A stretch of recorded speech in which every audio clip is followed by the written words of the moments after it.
Hey to all my Rissies.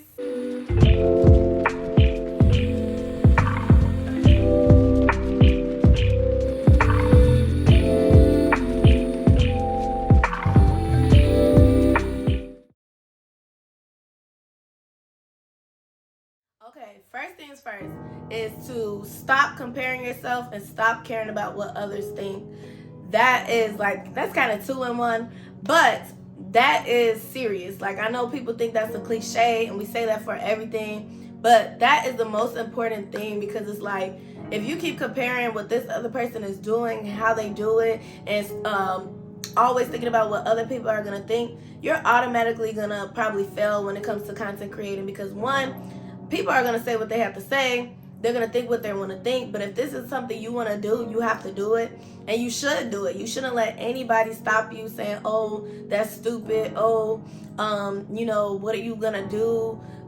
You don't have the personality. Like, cut that out. And then as far as comparing, stop comparing yourself to other people, as far as other influencers that probably been doing it for 3 years, 4 years, that are more established than you. Stop comparing yourself to them, because obviously they have the experience. They've been doing this for a while. Maybe they took a course. Maybe they have some knowledge that you don't know about. And you can't really compare their journey. You can't compare. That's not even with just this. That's with anything. Stop comparing your journey to other people's journeys, because you're going to forever feel like you're not living up to this standard, or whatever the case may be. Make your own standard, be yourself, do what you want to do, and that's just it. Second, find your niche. Find out what you want to do. So pretty much you could be a lifestyle influencer, you could be a hair influencer, you can be a food influencer, you can be really whatever you want to be, but find that niche, because there is a niche pretty much for everything. But you want to find out kind of what your platform is going to be about. Sometimes there is, like, most of the time people do pick lifestyle, because you could kind of do like all types of stuff. Like me, I started off as a hair influencer, so I was only strictly posting natural hair videos on my page. There was sometimes I would like do like funny videos, like dance videos or something, but for the most part I was posting natural hair videos all the time. That was my niche. Now I post some of everything, because my following has grown and I can kind of post random stuff and it gets good views or likes or comments and stuff like that. So I say focus on a niche first and see how that goes, and work it up from there. So if you want to add something else, then go ahead, but I say focus on one thing, get into it, see how those videos do, and then go ahead and bring something else to the table. Lifestyle, like I said, you can start off as lifestyle. Lifestyle has some of everything. You can pretty much talk about whatever, but you're still probably going to see that some of your videos do better than the rest. So a vlog might do better, like a mini vlog might do better, or when you do your skincare routines, they do better. So it kind of puts you still kind of in a niche when you do lifestyle, because you will be able to tell which videos are getting more engagement and views and likes and comments and all that good stuff. Once you figure out your niche and you figure out this is something you really honestly want to do, of course you research your niche, find out what's going on in that niche, see if that's something you really want to do. Make sure this is something you want to do. Of course you could always switch. There's nothing wrong with switching what you want to do, but I say if you're going to go for it, make sure this is something you really want to do and you're in the correct niche. So the next thing I would suggest is getting equipment. So you don't really necessarily have to buy a camera. Why is that camera?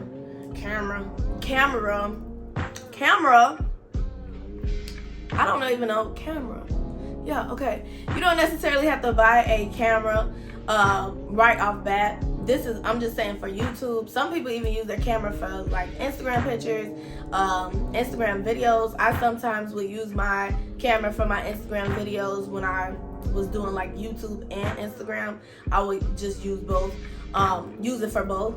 So I do suggest just starting off with your phone, specifically an iPhone. I'm not sure how the quality is on any other phones, but most influencers, most content creators do have an iPhone that they record on. I haven't seen really anybody that records on something else besides a camera. So usually it's a camera or an iPhone. So if you have an iPhone, you're already on the right track. Don't worry about like getting the latest one if you can't afford it right now. Just start recording on the one you have. And I do suggest getting either a selfie ring light. This is me telling people on a budget, because I know when I started I was broke, and so I was just using a sunlight from my window every time. Like, I made sure that I recorded in the mornings so that I could catch that sunlight in the window, because I couldn't buy no ring light and stuff. I wasn't trying to buy all that type of stuff at that moment because of the situation I was in. But I started recording and it took off. So I would suggest the iPhone. If you have one, that's great. If you don't have one, still start recording, but hopefully it's still some good quality stuff, a good quality phone, because there are other good quality phones out there. I just don't know, because I have had an iPhone for 10 plus years now, probably 15 plus years now. That's all I ever use. That's all I know that other influencers use is an iPhone. So I suggest the iPhone. I suggest getting either a selfie ring light, because that's the cheapest thing you could get as far as lighting. It's not the best, but it's better than the lighting you might have in your house. So and I will leave those links in the description below. But a selfie ring light, the ones that you could clamp on your phone, or the smaller ones that stand up, that's like a tripod but it's smaller. I have a bigger one. Eventually you want to get to the bigger one. The bigger one is about $80, $90, I believe. So eventually you want that. But to start off, selfie ring lights are fine. You have to, it's better than nothing. You feel what I'm saying? So iPhone, lighting, and that's really all you need is iPhone and a light, and you need to start recording. That's the only equipment that you need. And then eventually you can move on to, you know, better lighting and cameras and all of that stuff. A camera that I do suggest for first time content creators, if you just want to get a camera, I have the Mark II Canon G7X Mark II, however you say it, but it's a Canon. Yeah, I have that, which is broke because my kids broke it. But I will be getting it fixed. I might just want to get another one, a newer one. But yeah, Canon G7X Mark II, however you say it. Now, I don't hear a lot of people say this, but me personally, I would suggest networking, going to YouTuber events or Instagram events, going to content parties. I host those in Atlanta if anybody's looking for one to go to. But content parties, just kind of get your name out there organically through word of mouth. So like I said, going to networking events, you know, having a t-shirt on with your name on there. Like, I know it sounds kind of corny, but trust me, like, this type of stuff does work and people definitely pay attention. So I do suggest like actually linking up with some other YouTubers, networking. Not just YouTube. I don't want to just keep saying YouTubers. Let me just say content creators in general. Linking up with other content creators, you know, supporting other content creators. So if it's somebody that you just know online and y'all always sharing each other's stuff, that's perfect. Keep sharing each other's stuff, boost each other up. You never know who's going to take off. I'm not saying use them, but I'm saying it's great to connect with other people. So a lot of people don't mention networking, but I feel like networking is the best way to go when it comes to building anything, really. Like, the more people you know, the better. The more people that you connect with, the better. So networking is definitely one of the top things that I suggest for people that's trying to get in content creating, or even that's already into it, because one, you can learn so much, and two, you can meet so many people, and you just never know who might be a blessing to you and help you out even more, or share your stuff all the time and just become a great support system. So networking is definitely a key to starting content. The next thing would be to get basic editing apps, because I say basic because a lot of people have a hard time with editing, but it does not take a genius or rocket scientist to figure it out. You can figure it out. You can YouTube videos to figure out how to work an app. You can play around with the app. That's just like with anything we start. Of course, we don't know how to do it when we first start, but as time goes on, we get better and better. So I suggest basic apps like Airbrush, Facetune. That's for pictures. but I believe Facetune has where you could do videos now as well. InShot and what's another one? InShot, Facetune, Airbrush, and of course iMovie for your YouTube videos. And I'm not gonna give y'all all the goods. Y'all gonna have to check out my ebook when it comes out for the like extensive, real good, real spicy apps. But those are some basic ones that you guys can use. And Airbrush is actually one of my favorites for editing my pictures. So I suggest getting those editing apps and playing around with them and just seeing how you like them. You might come across another app that's better than the ones that I stated, but do your research, go on YouTube, see how to use the app. It's plenty of ways to find out how to edit.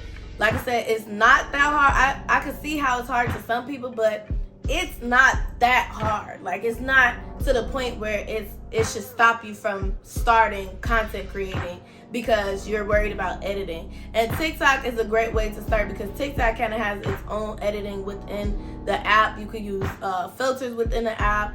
You could use the sounds within the app. So I do suggest people to start on TikTok sometimes because TikTok kind of is a bit easier than just trying to figure out these other apps. And then everything is in one. The music is there, the filters are there, the effects are there. Everything is in TikTok. So if you're looking for something that's a bit easier so you can get a hang of just editing in general, I would suggest TikTok. Last thing is being consistent. Okay, that's another cliche statement, but at the same time, you're not necessarily considered a content creator until you have content. You can't just post one picture and one video and think, hey, okay, oh, I'm gonna get followers, oh, I'm gonna be popular, oh, brands are gonna start reaching out to me. No, you have to post consistently to be considered a content creator because you're consistently creating content. All those C's get me mumble jumble, but you're consistently creating content, so that makes you a content creator. So don't just post one video and then a month later you're like, oh, I'm not gaining anything, I don't understand. No, you have to be consistent. If you're gonna take this serious, take it serious. Be consistent. I do suggest, if you have time for it, posting multiple times a week, 3 times or more a week, whether it's a picture or video. Posting is 3 or more times a week. And even if you have a job, a full-time job or something like that, I do suggest even just starting off with one post. If you don't post at all right now, the best thing to do is at least post once a week. So I'm talking realistically. I know people have jobs, I know people have lives, I know all of that. Some of y'all don't post at all. So if you don't post at all, step it up a notch and go to 1 time a week. If you already post 2 times a week and not getting what you want, getting the results you want to see, post 3 times a week. Take it up a notch. So I do suggest that, but you have to be consistent with it. Okay, so I'm going to give you guys a little bonus. I will be putting a website across the screen, and this website pretty much takes off your watermarks from your videos. So for example, you have a TikTok video. When you save that video, the TikTok watermark, logo, whatever you want to call it, is on the video. It does kind of look tacky when it's on like Instagram, and Instagram said it themselves that they're not pushing videos that have watermarks on it from another, their rival pretty much. So to avoid your videos not getting pushed that much, take that TikTok watermark off. And the website on the screen is where you could take it off. It's really simple, it's really easy. You copy your link from TikTok and then you paste it into that website, and it's gonna generate the video without the watermark, and then you'll be able to download your video. I have not noticed a quality difference in my videos. My quality still looks good, so that's a good thing as well. So if you want to take that watermark off and you really want to push your videos on Instagram, push it. I have noticed a difference in my content since I stopped having the TikTok watermark. When they first started Reels, it didn't affect, the TikTok watermark did not affect me. But now that, Reels are becoming really popular on its own, like Reels is a thing now besides TikTok, because at first it was just TikTok and Reels was new. now that Reels is a thing on its own, they're pushing TikTok videos less and less because they're not trying to promote TikTok. TikTok is their rival, and TikTok is already ahead of them when it comes to how many people are on the app, so they're not trying to push them anymore. So take that TikTok watermark off. And that was your bonus of the day, okay? So y'all, I hope you guys enjoyed this video. I will be posting some more tips and knowledge about growing your social media organically. Make sure you subscribe, like, comment, tell me how you like this video. Give me some suggestions on what you guys want me to speak on in the next few videos. I do already have some videos that's coming up that I think you guys would really like, that has some more tips and stuff. And I'm also dropping another ebook about social media growth. It's gonna have so many like bomb tips, like the little things that you might miss, the little stuff that people don't say. It's gonna be super just jam-packed with information. And trust me, you got this. Keep watching my videos if you need help. I also offer coaching, so if you want to check that out, I will have that link in the description. But do this. You got this. Stop holding back. Stop procrastinating. Stop worrying. Just do it. Just do it. You never know how it's going to be until you do it. So with that being said, I love you guys. I appreciate you guys for tuning in, and I'll see you guys next time.